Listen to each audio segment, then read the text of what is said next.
La propuesta de la Defensoría del Pueblo con este proyecto de ley estatutaria ha querido introducirse en unos aspectos que ustedes, como conocedores del derecho constitucional y del derecho público, entienden que nuestra sociedad colombiana siempre ha comprendido como la institución más querida de nuestra Carta Política del 91, la acción de tutela.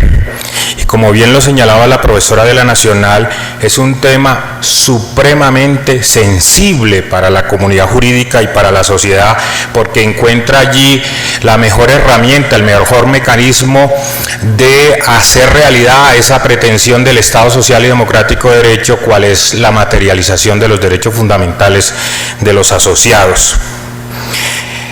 Sin embargo, si bien tenemos esa herramienta, ese mecanismo de garantía, de eficacia, de vigencia de los derechos fundamentales, también hay que reconocer que la acción de tutela ha generado muchas problemáticas en torno a su operatividad, y ello se concreta en el tema de la congestión.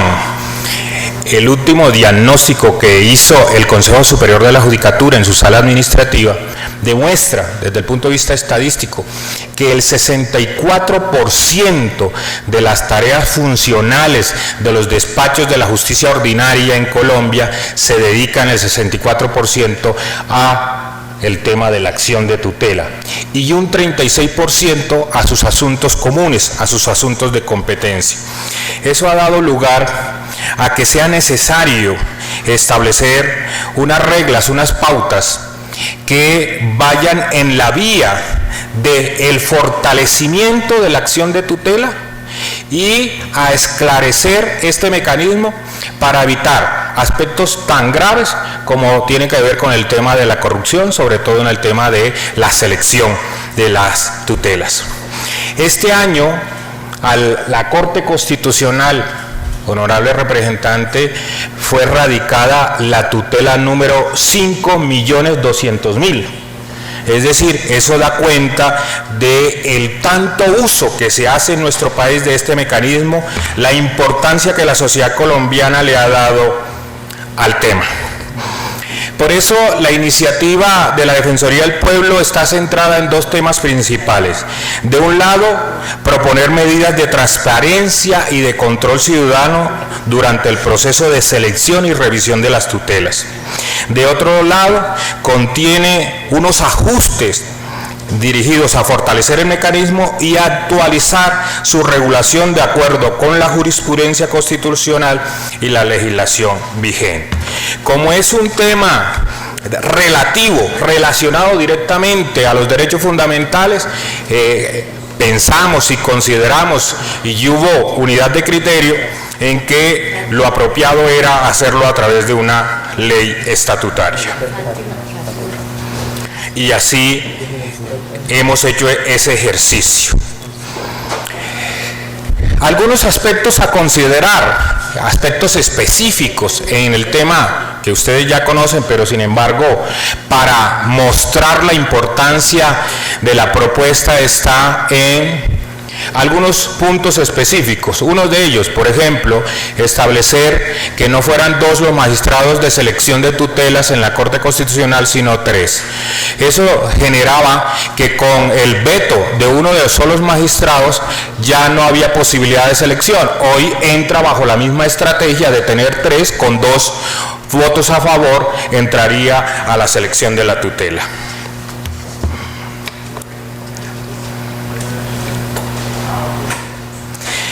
Otro tema esencial, y era establecer de forma clara, concreta, cuáles son los criterios para seleccionar la tutela. Hicimos el ejercicio de establecer a través del precedente judicial, establecer de forma clara, para ofrecer seguridad jurídica, cuáles eran esos criterios. Allí destacamos algunos que ya ustedes conocen: la relevancia del caso para el desarrollo de la jurisprudencia constitucional y ese que tenemos señalado en el numeral tercero de ese artículo, la existencia de una evidente vulneración de un derecho fundamental y la existencia de sujetos de especial protección constitucional. Estamos estableciendo unas pautas que, como bien lo destacaba la profesora de la Nacional, ya estaban desarrollados por el precedente, ya estaban desarrollados por la jurisprudencia, pero esto no implica que se entienda que esta regulación de los criterios son reglas de regulación a través de los sistemas de números apertus. Es decir, que existe la posibilidad de que la jurisprudencia desarrolle otros parámetros sin que esta norma se convierta en un obstáculo para seguir desarrollando la jurisprudencia constitucional. La realización de audiencias especiales es uno de los temas que tiene que ver con un principio de la función pública contenido en ese artículo 209 de la Constitución, es la moralidad, la publicidad y la transparencia.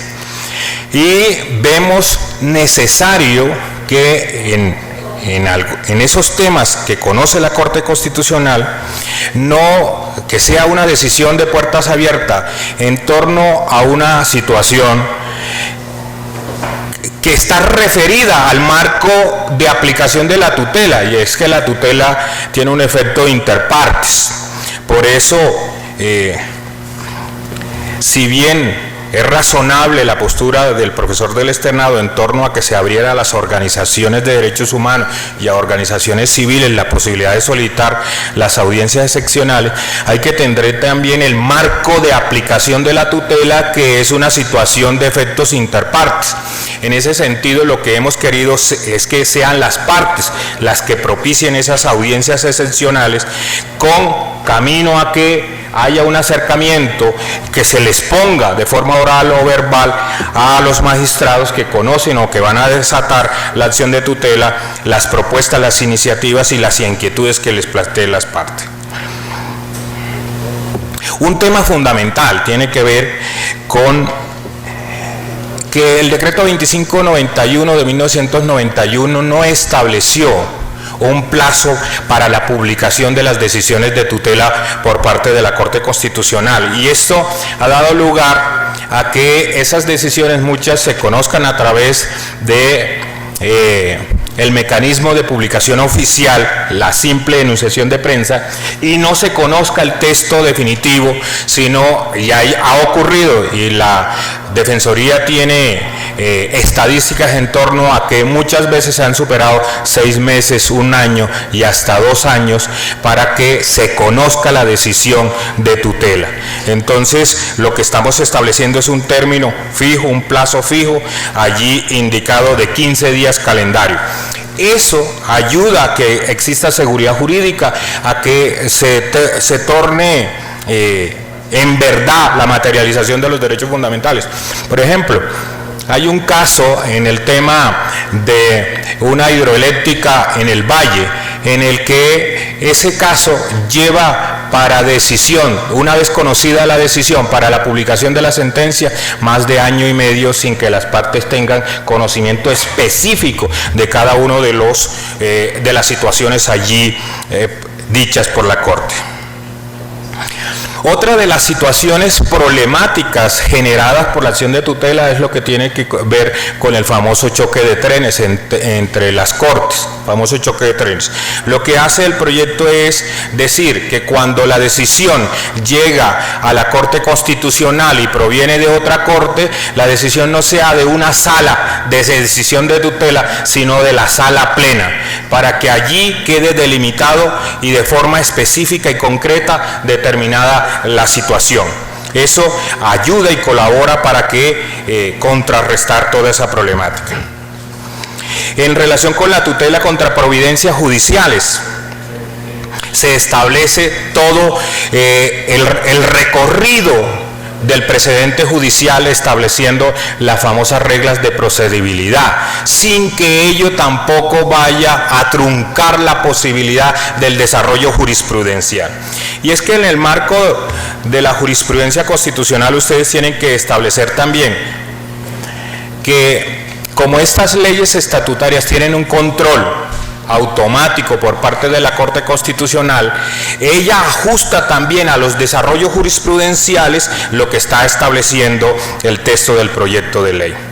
Otro tema a reconocerlo, el tema del desacato, el tema de una de las grandes problemáticas que teníamos frente a la acción de tutela era que una vez accionado el desacato, el juez que iba a resolver sobre el desacato, como no tenía término fijado en el decreto 2591, podría durar 6 meses, 7 meses y hasta un año para pronunciarse en torno a ello. A partir de lo que promovió la Defensoría del Pueblo con esa demanda de acción pública de inconstitucionalidad, ya el año anterior, como bien lo resaltaba el profesor del externado, la Corte fijó ese término igual al que existe para resolver la tutela, que es el del 10 días. Bien, hay que decir que en la metodología de la audiencia uno podría entrar a resolver todos los planteamientos que aquí se han formulado. Sin embargo, vamos a someter esas apreciaciones a un estudio juicioso por parte de los servidores de la Defensoría con los señores ponentes. Vamos a analizar esas solicitudes y posturas que ustedes han asumido en torno a sus apreciaciones para tener algo más clarificado. Algunos temas que habría que mencionar, Los profesores del externado, utilizando la metodología que utiliza el profesor Carlos Bernal Pulido, han hablado de los aspectos optimistas y los aspectos pesimistas en torno al proyecto de ley estatutaria y estableciendo algunos puntos en específicos. Habría que decir, en torno a los aspectos pesimistas, se mencionaba que la legitimidad del proyecto no es tanto, en tanto que no había aspectos relevantes y nuevos. En la exposición hemos dilucidado algunos aspectos que por sí demuestran lo necesario, lo oportuno que resulta el proyecto. Ya lo hemos destacado. También ellos dicen que no se habla sobre la vinculatoriedad del precedente. Bien, cuando la Corte Constitucional revisó el artículo 230 de la Constitución Política, de los efectos vinculantes, no solamente de la Constitución y la ley, la Corte dejó claro, diciendo en torno a que allí se dice que son simplemente criterios auxiliares, la jurisprudencia y los principios generales del derecho. En esa decisión la Corte Constitucional dejó claro la vinculación, la forma vinculante del precedente judicial, cosa que repitió después la Corte Constitucional cuando revisó la ley estatutaria 270 del 96 de Administración de Justicia y habló del precedente judicial y la forma vinculante, sobre todo cuando ese precedente es configurado por parte de la Corte Constitucional. Pero si eso fuera poco, el mismo artículo 3º de la propuesta obliga a que los jueces a considerar el precedente jurisprudencial. Entonces, allí está resuelto ese tema. En torno al tema del daño consumado, cuando dice daño en abstracto, nos parece que la crítica, si bien es razonable, el decreto 2591 siempre ha destacado diciendo que diciéndolo ahí, estableciéndolo de forma concreta, solo que en la práctica o en la praxis judicial los jueces no lo conocen o no lo aplican.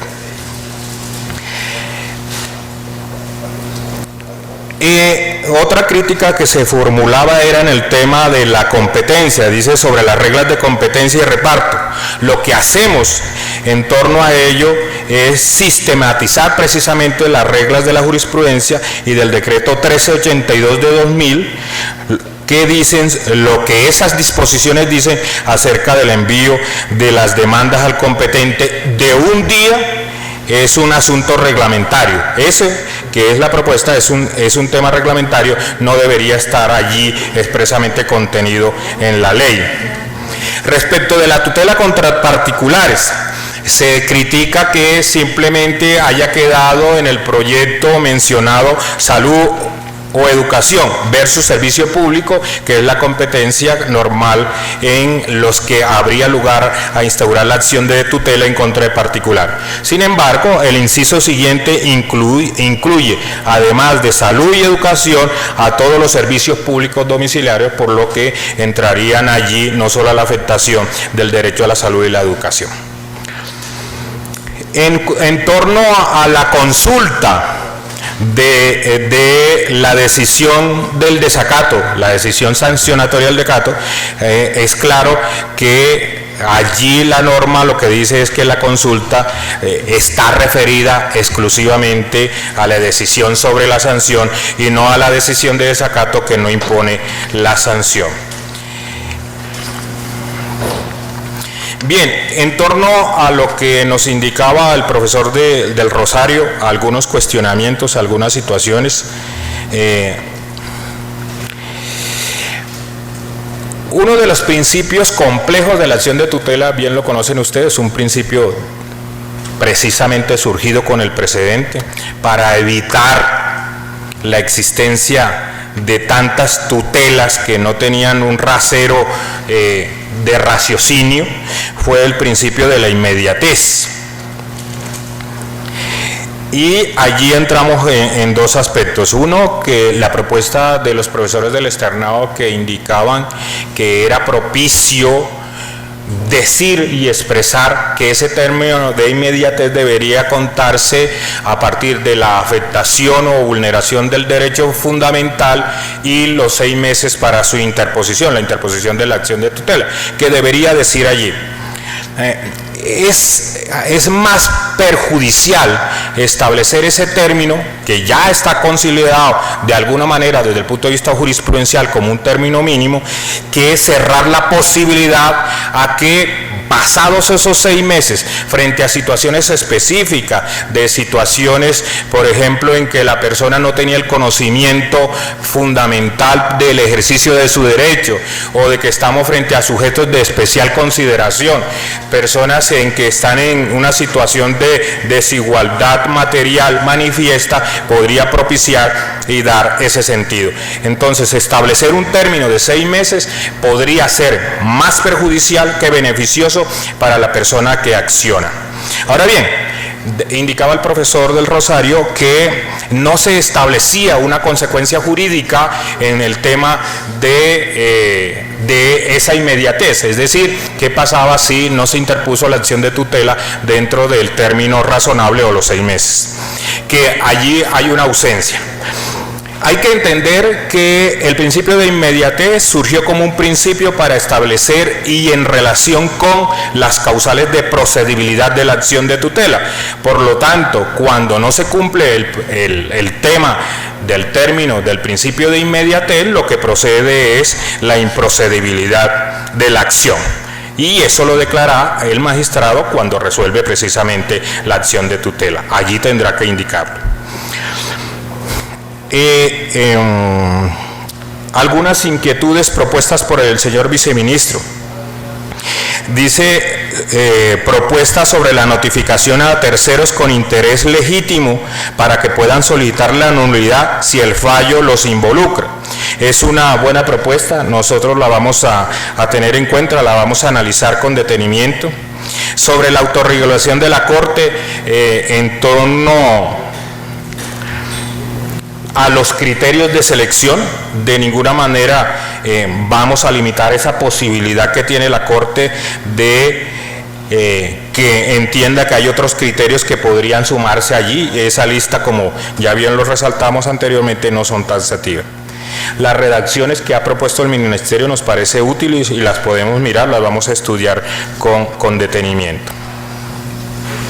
En fin, quisiera resolver punto por punto, pero como les indicaba al principio, Vamos a analizar con un mayor detenimiento cada una de las menciones, especialmente la de todos ustedes, y luego cuando nos sentemos con los ponentes de este proyecto, los discutiremos y analizaremos a ver cómo haríamos para mejorar la situación del proyecto. Un último tema, y es, algunos aludieron al tema de los servidores públicos que se suman ahora a la posibilidad de solicitar la selección de la tutela ante la Corte Constitucional, que como ustedes bien lo sabían, estaba en cabeza principalmente del señor Defensor del Pueblo y el Procurador General de la Nación. Allí se han incluido otros servidores públicos, y han dicho los profesores del externado que eso podría ser inconveniente y podría generar hasta ciertos conflictos de competencia. Es una inquietud que también escuchamos aquí en la Comisión Primera de la Cámara por parte de algunos representantes a la Cámara. Sin embargo, hay que tener en cuenta que allí en la propuesta del proyecto se establece un límite, que es un límite a nuestro criterio razonable, y es que dentro del ámbito de sus competencias y encaminado siempre a la protección del erario público. En fin, a ustedes muchas gracias por acudir a esta audiencia. Dios los bendiga y en otra oportunidad nos vemos.